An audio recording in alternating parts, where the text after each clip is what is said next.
नमस्कार दोस्तों, मैं मनोज मेहता अपने चैनल मेहता जन्मपत्री कार्यालय में आपका स्वागत करता हूं। चुनाव का समय नज़दीक आ चुका है। आज आप एक बार फिर से चुनाव पर्व में हिस्सा लेने जा रहे हैं। भारतीय जनता पार्टी का मतलब है भारत के जनमानस की पार्टी। एक ऐसी पार्टी जो प्रत्येक भारतीय के मन को समझती है। एक ऐसी पार्टी जो समाज के प्रत्येक वर्ग के उत्थान के लिए दृढ़ संकल्प है। दोस्तों, मैं आपको याद दिला देना चाहता हूं कि हमारे देश में सत्तासीन एक पूर्व प्रधानमंत्री ने अपने समय में व्याप्त भ्रष्टाचार का उदाहरण देते हुए यह कहा था कि मैं यहाँ से किसी गरीब को 1 रुपया देने की कोशिश करता हूँ तो गरीब की जेब तक सिर्फ 15 पैसे ही पहुंच पाते हैं। लेकिन आज आप देखिए, सच्चाई सबके सामने है। भारतीय जनमानस को समझने वाली भारतीय जनता पार्टी पेंशन देती है तो खाते में सीधा पहुंचती है, जन धन अकाउंट खोलती है तो गरीब से गरीब और अनपढ़ व्यक्ति को भी अपनी योजना में शामिल करती है, सिलेंडर देती है तो आदिवासी गरीब महिलाओं तक भी पूरा लाभ पहुंचता है।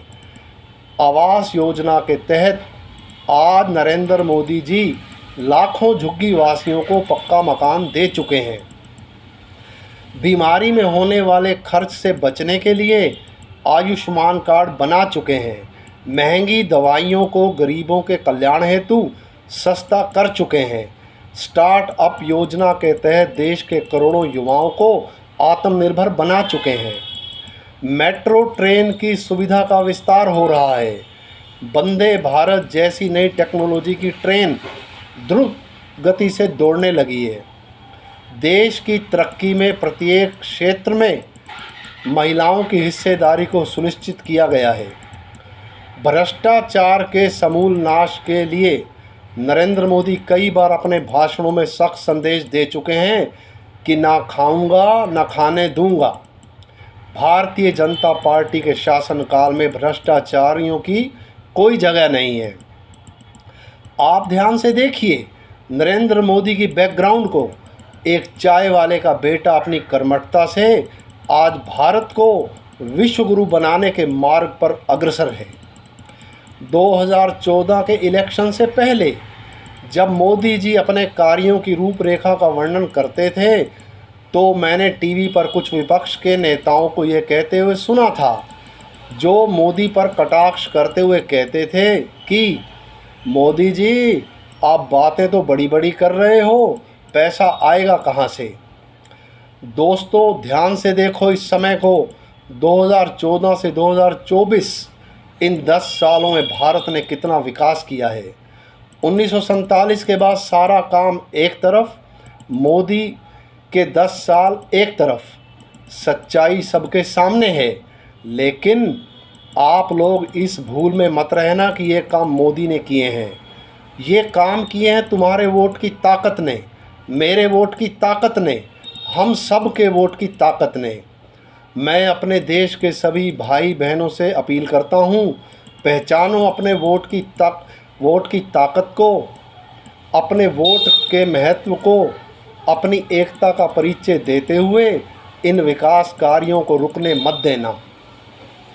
आपका वोट आपके परिवार का वोट, आपकी गली मोहल्ले, आपके गांव का वोट, आपके शहर का, आपके प्रदेश का वोट एक ही पार्टी को जाना चाहिए, तभी आपके वोट डालने का लाभ है। साथियों, वोट को बंटने मत देना। आपको तो यह जानकर प्रसन्नता होनी चाहिए कि भारतीय जनता पार्टी विश्व की सबसे बड़ी राजनीतिक पार्टी है, जो लोकतंत्र का सम्मान करते हुए लोकमत से आगे बढ़ी है। मुझे यह कहते हुए अति हर्ष होता है और मेरा हृदय गर्व से रोमांचित होता है कि आज बड़े बड़े देशों के नेता मोदी को अपने मंच पर आमंत्रित करते हैं और अपने देश की समस्याओं से निपटने के लिए मोदी से सुझाव और मदद मांगते हैं। यह मोदी की दूरदृष्टि का तथा एस जयशंकर की विदेश नीति का ही कमाल है। जो पाकिस्तान हमारे लिए सिर दर्द बना हुआ था, उसकी इकनॉमी आज डूब चुकी है। और भारतीय जनता पार्टी के नेतृत्व में आज हमारा देश विश्व की तीसरी सबसे बड़ी अर्थव्यवस्था बनने की दिशा में अग्रसर है।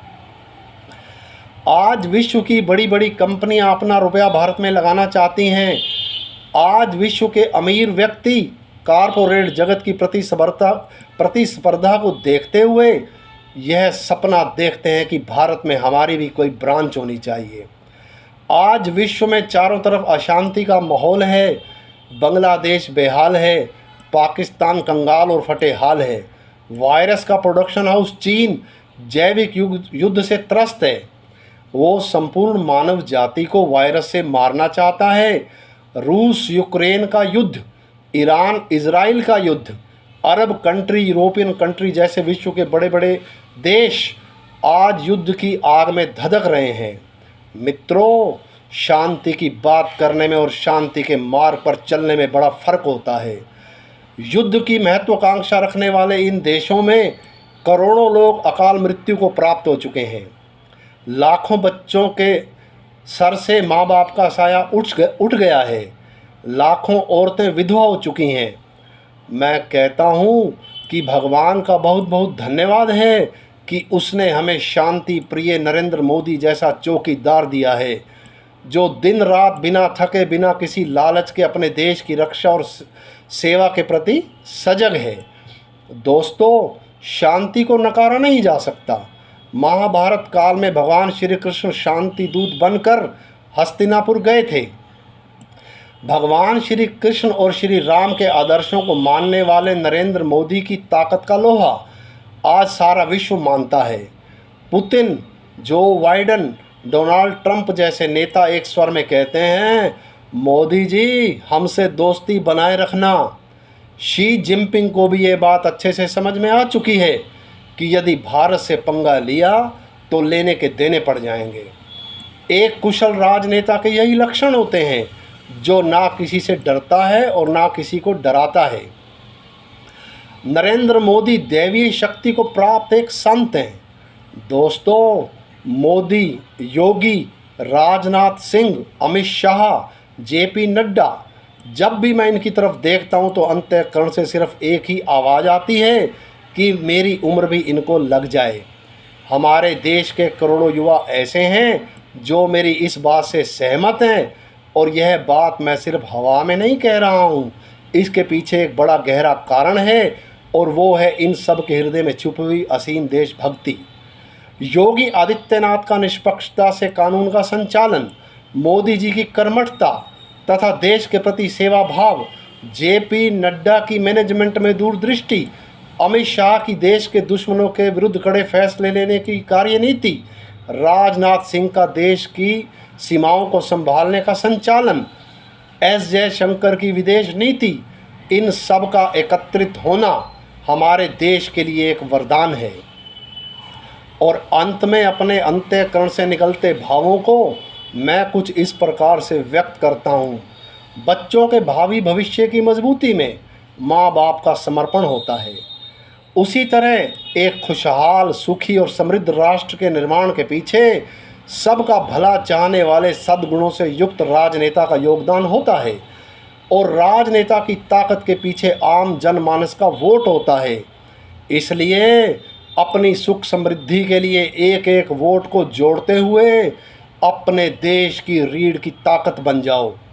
और इसी के साथ मैं भारतीय जनता पार्टी के वर्तमान तथा पूर्व के सभी पार्षद, एमएलए, विधानसभा क्षेत्र के सभी अधिकारी तथा गणमान्य व्यक्ति, युवा मोर्चा के अध्यक्ष तथा सभी कार्यकर्ताओं से अनुरोध करता हूं कि आप सब डिजिटल मीडिया का प्रयोग करके भारतीय जनता पार्टी की नीतियों का प्रचार प्रसार करते हुए अपने कर्तव्य का पालन करें। आपका बहुत बहुत धन्यवाद।